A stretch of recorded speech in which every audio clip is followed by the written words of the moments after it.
প্রত্যেকটা bank, insurance company, financial industry, share বাজার, Bangladesh bank, যা বলেন, আমাদের প্রত্যেকটা সংস্থা শেষ করে দিয়েছে এই রাষ্ট্রে। এগুলো কার? এই শোধ করতে হবে ধার দেনা কার? আওয়ামী লীগের নেতাকর্মীরা মনে করছেন আপনারা লুটপাট করে ভালো থাকবেন, সম্ভব? দেবালয়ে আগুন জ্বলবে আর আপনি নিরাপদে থাকবেন। আমরা জানি বাংলাদেশ কতটা ঋণ নিচ্ছে, ঋণ নিয়ে কিভাবে দেশকে বিপদের মধ্যে ফেলে দেওয়া হচ্ছে। সরকার কোটি কোটি টাকা ঋণ নিচ্ছে, আর এই ঋণের বোঝা দেশের জনগণের উপর চাপিয়ে দেওয়া হচ্ছে। এবং রিজার্ভের যে চুরি, রিজার্ভ বারবার চুরি হচ্ছে, রিজার্ভ একবার ফতুর করে দেওয়া হয়েছে। এই রিজার্ভ চুরির পিছনে কারা কারা জড়িত আছে, এই বিষয়ে নিয়ে চাঞ্চল্যকরকে তথ্য প্রকাশ করেছেন ব্যারিস্টার ফুয়াদ। তার আলোচনা শুরু বুঝতে পারবেন যে সরকারের এই ঋণ আমাদের 2 টাকার জিনিস 20 টাকা দিয়ে কিনে পরিশোধ করতে হবে। লঞ্চে আগুন লাগতেছে, প্রতিদিন রোড অ্যাক্সিডেন্টে 50, 60, 80 লোক মারা যাচ্ছে না? এইরকম রাস্তাঘাটে রোড অ্যাক্সিডেন্টে মরে আপনাকে এই ঋণ শোধ করতে হবে। এই ঋণ আপনাকে প্রত্যেক দিন বাজারে 2 টাকার জিনিস 20 টাকায় কিনে শোধ করতে হবে, 40 টাকার আলু 60 টাকায় কিনে শোধ করতে হবে, 100 টাকার সয়াবিন তেল 200 টাকায় কিনে শোধ করতে হবে। এটা হচ্ছে আপনাদের শাস্তি। ঋণ আরেকটা কি ক্ষতি করবে দেখেন, বর্তমানে এই মুহূর্তে পাওনা টাকা আছে $5 বিলিয়ন, $5 বিলিয়ন ইমিডিয়েটলি সরকারকে পরিশোধ করতে হবে। সরকার দিতে পারছে না, টাকা নাই। কে কে টাকা পাবে আমাদের কাছে? আমরা যাদের কাছ থেকে তেল কিনেছি, গ্যাস কিনেছি, তারা টাকা পাবে। কুইক রেন্টাল লুটপাটের টাকা পাবে দেশি এবং বিদেশিরা। আদানি টাকা পাবে আমাদের কাছে। আমাদের কাছে টাকা পাবে হচ্ছে যারা টিকিট বিক্রি করে, যে সকল এয়ারলাইন্স, তারা আমাদের কাছে টাকা পাবে। আমাদের কাছে টাকা পাবে হচ্ছে ধরেন আমরা বিভিন্ন পণ্য আমদানি করেছি বিভিন্ন দেশ থেকে, এই দেশের টাকাগুলো আমরা শোধ করতে পারছি না, এই মানুষগুলো টাকা পাবে। এলসির অ্যাগেনস্টে অনেক টাকা বাকি পড়ে আছে। এইরকম বিলিয়নস অফ ডলার পাওনা বাকি পড়ে আছে। সমস্যা কি? আপনি যখন একটা মুদির দোকানে যান এবং মাসের পর মাস বাকি নেন, কিন্তু আপনি টাকা ফেরত দিতে পারেন না, একটা সময় পরে ওই মুদির দোকানদার আপনাকে কিন্তু আর বাকি দেবে না। আপনি যত অভাবেই থাকেন, সে আপনাকে চাল দেবে না, ডাল দেবে না, আলু, পেঁয়াজ, রসুন এগুলো দিবে না। রাষ্ট্রের ক্ষেত্রে বাস্তবতাটা তাই, যে আপনি যখন কন্টিনিউয়াসলি সারা পৃথিবী থেকে ঋণ নেবেন, ঋণ শোধ করতে পারবেন না অন টাইমে, তাহলে আপনাকে আর তারা ঋণ দেবে না। গতকালকে আপনারা দেখেছেন যে আমেরিকান বাংলাদেশ যে চেম্বার কমার্স ছিল, তারা প্রেস কনফারেন্স করেছে। সেখানে বাংলাদেশের আমেরিকান অ্যাম্বাসির যে মানে বিজনেস অ্যাটাচে আছে, কমার্শিয়াল অ্যাটাচে আছে, সে এসে বলেছে যে আমেরিকান কোম্পানি যারা বাংলাদেশে ইনভেস্ট করেছে, তারা ট্যাক্স দেওয়ার পরেও তাদের প্রফিটের টাকা আমেরিকাতে নিতে পারছে না। সরকারের কাছে ডলার নাই, সে টাকা দিতে পারছে না। তাহলে আমি এই দেশে আমার টাকা বিনিয়োগ করেছি, আমি এখানে রাজস্ব দিয়েছি, আমার যা যা আইনি রিকোয়ারমেন্ট ছিল আমি সব পূরণ করেছি, এখন আমার প্রফিটের টাকাটা আমি ফেরত নিতে পারছি না। তাহলে এই মানুষগুলো কি এখানে ইনভেস্ট করবে? আপনি দেখবেন অনেক এয়ারলাইন্স বাংলাদেশে ফ্লাইট বাতিল করে দিচ্ছে, কারণ তার টিকিট বিক্রির টাকা বাকি পড়ে আছে, বাংলাদেশ সরকার টাকা দিচ্ছে না, দিতে পারছে না। এই হচ্ছে ঋণগ্রস্ত একটি জাতির ব্যক্তি হিসাবে যখন আপনি ঋণগ্রস্ত হয়ে দেউলিয়া হয়ে যান, ঠিক একইভাবে রাষ্ট্র এই ঋণের যে জাল, এই জালে পড়ে একসময় দেউলিয়া হয়ে যায়, তখন সে আটকে যায়। যখন আপনি কন্টিনিউয়াসলি বছরের পর বছর, মাসের পর মাস, যুগের পর যুগ আপনার আয়ের থেকে আপনি ব্যয় বেশি করবেন, ঋণ করে ঘি খাবেন, লুটপাট করবেন, তখন এই চক্রে গিয়ে একসময় রাষ্ট্র আটকে যায়। এই আটকে যাওয়া অবস্থাটা ব্যক্তিগতভাবে যেভাবে আমরা বলি ব্যক্তি ঋণগ্রস্ত হয়ে গেছে, ঠিক একইভাবে রাষ্ট্র ঋণগ্রস্ত হয়ে যায়, দেউলিয়া হয়ে যায়। এটা হচ্ছে মোটা দাগে আমাদের দ্বিতীয় সংকট রাষ্ট্রের। থার্ড সমস্যা হচ্ছে, অল্প একটু বলে ফেলেছি, এই সব কিছু মিলে তৃতীয় সংকট যেটা দাঁড়িয়েছে, দেশের কোনো অর্থনীতির প্রবৃদ্ধি নাই। সরকার প্রচুর মিথ্যা কথা বলছে যে আমাদের নাকি 7% জিডিপি গ্রোথ, 7.5% গ্রোথ, প্র্যাকটিক্যালি হওয়া সম্ভব না। আমাদের অর্থনীতির যে বাস্তবতা, আমাদের ফরেন ইনভেস্টমেন্ট নাই, আমাদের প্রাইভেট সেক্টর ইনভেস্টমেন্ট নাই, লোন ডিসবার্সমেন্ট হচ্ছে না, ব্যাঙ্কগুলো ডিফল্ট করছে লোনের উপরে। সিম্পলি আমার 6%, 7% গ্রোথ হওয়ার কোনো কারণ নাই। এটা 4 to 5% হবে আমাদের কমন সেন্সে বলে। এটা অর্থনীতিবিদরা হয়তো আরও ভালো বলতে পারবেন, কিন্তু কোনোভাবেই জিডিপির গ্রোথ এটা হইতে পারে না। তাহলে যে লেভেলের ডেভেলপমেন্ট ওয়ার্ক হচ্ছে, যে লেভেলের এমপ্লয়মেন্ট হওয়ার কথা, যে লেভেলের পুঁজির ছড়াছড়ি হওয়ার কথা, সেটা হচ্ছে না। এরপরে দেখেন যে অবস্থা এমন দাঁড়িয়েছে যে চায়নার কাছে সরকার এখন $5 বিলিয়ন ঋণ চেয়েছে। কারণ সে ঋণ যে শোধ করতে হবে, তার এই যে আপনার প্রায় $280 বিলিয়ন যে ঋণের সুদ দিতে হবে, এই ঋণের সুদ দেওয়ার টাকা এখন সরকারের কাছে নাই। তার ইমিডিয়েটলি $5 বিলিয়ন শোধ করতে হবে, এই টাকাটা সে আবার চায়নার কাছে চেয়েছে। তো দেখা হলো যে ঋণ করে ঘি খাইতে খাইতে যেটা হচ্ছে, মানুষের মধ্যেও দেখবেন যে একসময় যখন সে ঋণ শোধ করতে পারে না, মুদির দোকানের ঋণ শোধ করতে পারে না, তখন মানুষের কাছ থেকে ঋণ নেয়। এক মানুষের কাছ থেকে ঋণ এনে আর এক মানুষকে দেয়, যারা দেখবেন এরকম পাওনাদার শ্রেণী আছে। তো এই লোকগুলোর কিন্তু আপনি যেভাবে জনসমাজে বাটপার বলে না, এই রাষ্ট্রের অর্থনৈতিক কাঠামোটা একটা বাটপারি কাঠামোতে পরিণত হয়েছে, যেটা জনগণের জন্য খুবই ক্ষতিকর হয়েছে। তো চায়নার কাছ থেকে, এবং এটা খুব উচ্চ মূল্যে নিতে হবে দিন শেষে। চায়না ইতিমধ্যে আমাদের এখানে প্রচুর পরিমাণে ট্রেড করতেছে, প্রচুর ইনভেস্ট করেছে, এবং সেগুলো খুবই চড়া মূল্যে করেছে, পদ্মা সেতু, মেট্রো রেল থেকে শুরু করে সব জায়গাতে। এখন আবার আপনি সেই ঋণের টাকা শোধ করতে পারছেন না, সুদ দেওয়ার জন্য আবার ঋণ নিতে হচ্ছে। এই হচ্ছে বাংলাদেশের অর্থনীতির অবস্থা। ব্যাংকের অবস্থা দেখেন, আমাদের 54টা ব্যাংকের মধ্যে সরকার, বাংলাদেশ ব্যাংক নিজেরই বলেছে 38টা ব্যাংক রেড জোনে আছে। খুব খারাপ অবস্থা আর কি, মানে এর ভিতরে কোনো তারল্য নাই, ঋণ দেওয়ার মতো অবস্থা নাই। আপনার বাংলাদেশ ব্যাংকে যে ন্যূনতম একটা টাকার পরিমাণ জমা রাখতে হয়, ক্যাপিটাল, সেটা জমা রাখতে পারছে না। বাংলাদেশ ব্যাংক তাকে জরিমানা করতেছে, সেই জরিমানার টাকা শোধ করতে পারছে না। পদ্মার মতো আর কি, পদ্মা নদীভাবে শুকায় গেছে না, পদ্মা ব্যাংকও এরকম শুকায় গেছে। এই হচ্ছে বাংলাদেশের ব্যাংকিং সেক্টরের অবস্থা। জোর করে মার্জার করছে, এবং দেখেন একটা ব্যাংকের সাথে আরেকটা ব্যাংক মার্জার করে এর ভিতরে একটা লুটপাট আছে। লুটপাটটা কি? সরকার হিসাব করে দেখেছে যে এই যে 5-7টা ব্যাংকে তারা ফোর্স করে জোর করে মার্জার করতেছে আরেকটা ব্যাংকের সাথে, এটাতে ডিফল্ট লোন যেগুলো আছে দুর্বল ব্যাংকের, এখানে 60 থেকে 70 হাজার কোটি টাকা ডিফল্ট হয়ে আছে। তো যে ব্যাংকটা নেবে সে কিন্তু এই খেলাপি ঋণের কি হবে তার একটা সমাধান জেনে সেইটা নিতে চায়। সরকার বলছে যে এই 60 থেকে 70 হাজার কোটি টাকা ঋণ আছে, এরা যেহেতু সব আওয়ামী ঘরানার ব্যবসায়ী, এই ব্যবসায়ীদের টাকাটা বাজেট থেকে আমরা দিয়ে দিব। সরকার এটা প্ল্যান করছে।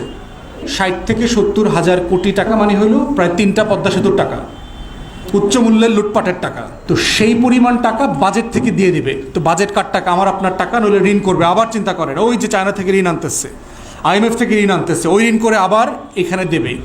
এই সরকারি মাফিয়াদেরকে আবার এনরিচ করবে। এটা হচ্ছে সরকারের প্ল্যান, সেকেন্ড বেইল আউট করা। আর দ্বিতীয়ত হচ্ছে এটার মধ্য দিয়ে ওই যে লুটপাট করা ব্যাংকের ডাইরেক্টরগুলো আছে, এরা একটা সবল ব্যাংক লুটপাট করতে চায়। তারা এখন ব্র্যাক ব্যাংকটা খাইয়া ফেলতে চায়, কারণ ব্যাংকে ওখানে টাকা আছে। এই যে 8টা ভালো ব্যাংক আছে, এই 8টা ভালো ব্যাংককেও নষ্ট করে টোটাল ব্যাংকিং ইন্ডাস্ট্রিকে আমাদের কলাপস করে দিবে। তখন এই দেশে ব্যাংকের ব্যবসা করবে কারা? 8টা বিদেশি ব্যাংক আছে। দেশের পুরো ব্যাংকিং সেক্টরটা এই বিদেশি ব্যাংকগুলোর হাতে তুলে দিচ্ছে এই সরকার। এর নাম হচ্ছে ব্যাংক মার্জারের গল্প। এটাই হচ্ছে সরকার এখন করতে যাচ্ছে। এবং দেখেন কি করছে, এর আগে যে লোন রিশিডিউল করেছে, করোনার সময় আপনারা দেখেছেন যে ঋণ খেলাপিদেরকে নতুন শর্তে ঋণটাকে পুনর্মূল্যায়ন করে দেয় 2% ডাউন পেমেন্ট দিলে। তো কার জন্য করেছে এটা? কার রিকোয়েস্টে করেছে? ওই একই মাফিয়াদের। এক্সকিউজ দিয়েছে কি? করোনা, ব্যবসা বাণিজ্য ভালো হয়নি। কিন্তু আসলে করোনা আসল কারণ না, এটা হচ্ছে লুটপাট। 2% দিয়ে লোনটাকে রিশিডিউল করে দিয়েছে। কি পরিমাণ ঋণ খেলাপি আছে বাংলাদেশে এখন? টোটাল পরিমাণ টাকার অঙ্কটা হচ্ছে $45 বিলিয়ন, 4.5 লক্ষ কোটি টাকা। আমাদের এই পরিমাণ টাকা রাজস্ব উঠতে 1.5 বছরের উপার্জন লাগে বাংলাদেশের। সেই পরিমাণ টাকা ডিফল্ট হয়ে আছে। ইন্টারেস্টিংলি বিভিন্ন ব্যাংকের সোর্স থেকে আমরা জেনেছি 2013 থেকে 2022 এই 9 বছরে আন্ডার ইনভয়েসিং এবং ওভার ইনভয়েসিংয়ের মাধ্যমে যে রপ্তানির টাকাগুলো বাংলাদেশে আসার কথা কিন্তু আসে নাই, এই টাকার পরিমাণটাও $45 বিলিয়ন। এখন আপনারা মিলায়া দেখেন যে আমাদের ডিফল্ট লোনের পরিমাণও $45 বিলিয়ন, একই সময়ে রপ্তানি করা টাকা যেটা বাংলাদেশে আসার কথা ছিল এই টাকার পরিমাণও $45 বিলিয়ন, 15টা পদ্মা সেতুর টাকা। এটা দিয়েই হচ্ছে আপনারা সবাই কিন্তু লন্ডনে ফ্ল্যাটের মালিক হয়েছেন, ওই জন্য মন খারাপ করেন না, কিন্তু আপনারা কিন্তু ব্যাংকের ব্রাঞ্চের মালিক হয়েছেন। এই জন্য আপনাদের কারো কিন্তু মন খারাপ করবার দরকার নেই। আপনাদের গাজীপুরে রিসোর্ট হয়েছে, তারপরে হচ্ছে ফরিদপুর গোপালগঞ্জে আপনাদের ধান নদী সিঁড়ি হয়েছে, ওখানে ঘুরতে যাবেন। এই রিসোর্টের মালিক কিন্তু আপনারা এইভাবেই হয়েছেন। এই জন্য দেশবাসীর মন খারাপ করার কোনো কারণ নাই। এইসব আমরা সবাই গড়ে সবাই মালিক হয়েছে এগুলোর, ঠিক আছে? তো এই বাস্তবতাতে দেখেন সম্প্রতি IMF-এর একটা মিশন কদিন ভিজিট করে গেল, গতকালকে অথবা তার আগের দিন চলে গেছে, প্রায় 2 সপ্তাহ তারা এখানে ছিল। কারণ IMF-এর যে $4.7 বিলিয়ন কিস্তির থার্ড ইনস্টলমেন্টটা বাকি হয়ে আছে, $680 মিলিয়ন, এবং তারা পরামর্শ দিয়েছে অনেকগুলো, এবং এই পরামর্শের ভিতরে অনেকগুলো লুটপাটের চিত্র চলে আসছে। তার ভিতরে একটা বলেছিল যে তারা ন্যূনতম 19 থেকে 20 বিলিয়ন রিজার্ভ রাখা, কিন্তু আপনারা দেখেছেন গত সপ্তাহে আমাদের রিজার্ভ $14 বিলিয়ন নেমে গেছে। এটার শাস্তি হিসাবে কি করেছে? বাংলাদেশ ব্যাংকে যে সকল সাংবাদিকরা, অভদ্র সাংবাদিকরা, নিয়মনীতি না মেনে বেয়াদবি করে সরকারের ভাবমূর্তি নষ্ট করবার জন্য রাষ্ট্রদ্রোহিতার অংশ হিসাবে যখন তখন ঢুকে পড়ার বদচেষ্টা করে, এই ধরনের অভদ্র সাংবাদিকদেরকে তারা বিজ্ঞপ্তি দিয়ে বাতিল করে দিয়েছে, যেন তারা দেশের কোনো তথ্য আমাদেরকে জানাইতে না পারেন। বাংলাদেশ ব্যাংকে একটা নোবেল পুরস্কার দেওয়া দরকার, কারণ তারা দেশের ভাবমূর্তি রেখেছেন। দেশ গোল্লা যাক, কারণ যেহেতু আমরা গড়পড়তা একটা ফ্ল্যাট, একটা ব্যাংকের ব্রাঞ্চের মালিক হয়ে গেছি, তথ্য না পাইলেই বা কী যায় আসে। তো এই বাস্তবতায় তারা আরও বলেছে বাজেটের সাইজ ছোট করতে। আপনারা জানেন যে বাংলাদেশে অদ্ভুত কিমাকার সাইজের বাজেট দেয়। আমার আয় হচ্ছে 3 লক্ষ কোটি টাকা, 3,25,000 কোটি টাকা গত অর্থ বছরে উঠেছে। সেখানে আপনি বাজেট দিচ্ছেন ডাবলেরও বেশি, 7.5 লক্ষ কোটি টাকা, 8 লক্ষ কোটি টাকা।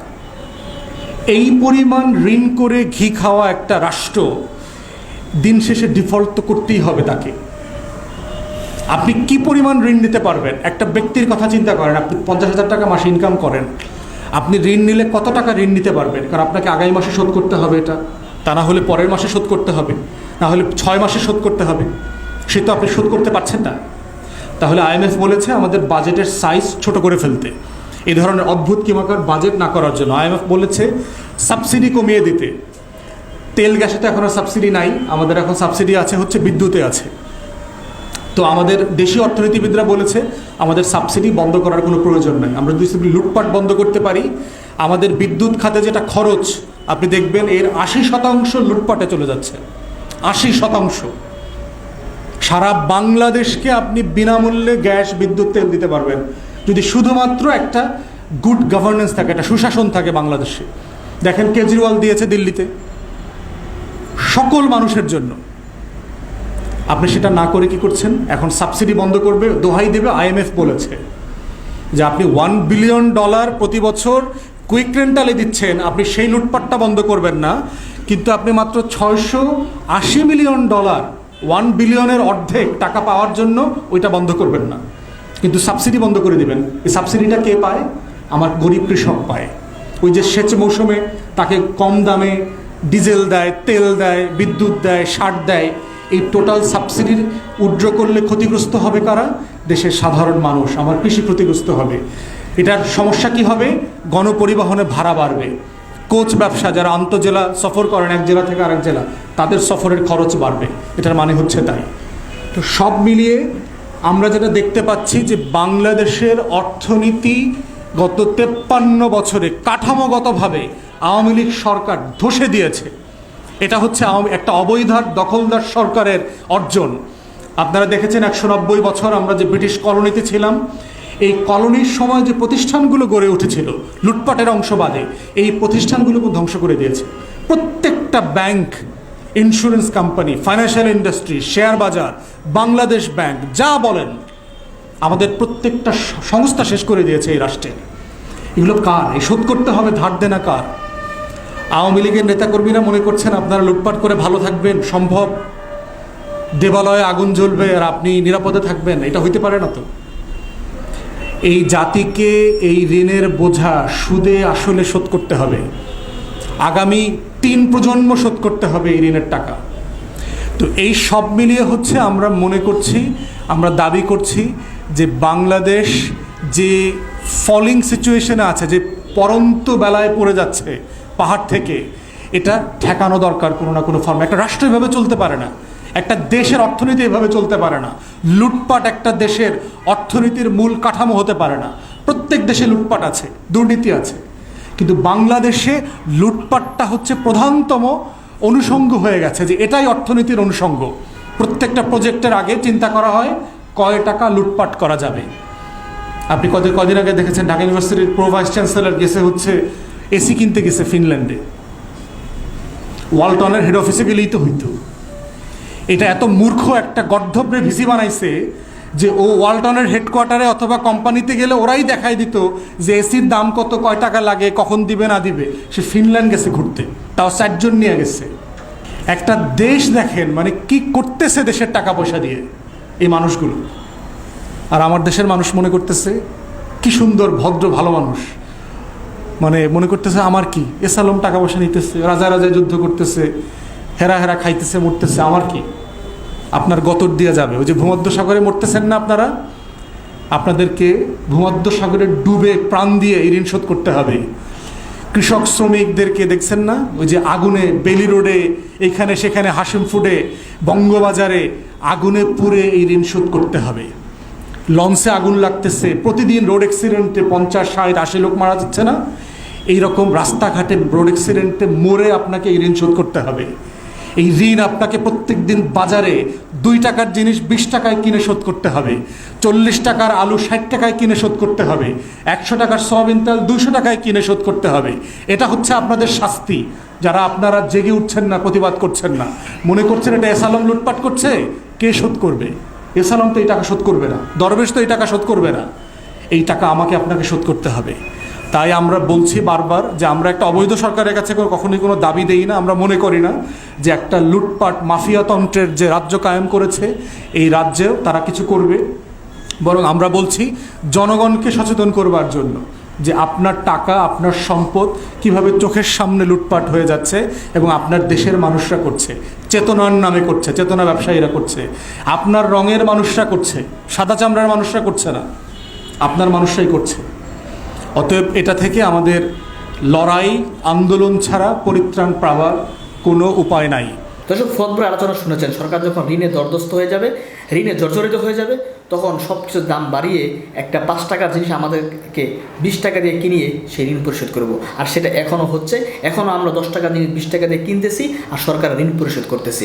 আর অন্যদিকে সরকারের মন্ত্রী এমপিরা সেই টাকা, রিজার্ভের টাকা তারা বিদেশে পাড়ি জমাচ্ছে। ইতিমধ্যে হয়তো একটা নিউজ আপনারা দেখেছেন যে 532 জনের দুবাইয়ে বাড়ি আছে, ফ্ল্যাট রয়েছে, যারা এই দেশ থেকে টাকা নিয়ে এগুলো করেছে। আমরা 10 টাকার মাল 20 টাকা দিয়ে কিনে টাকা দিচ্ছি আর সেই টাকা চুরি করে তারা বিদেশে বাড়ি করতেছে।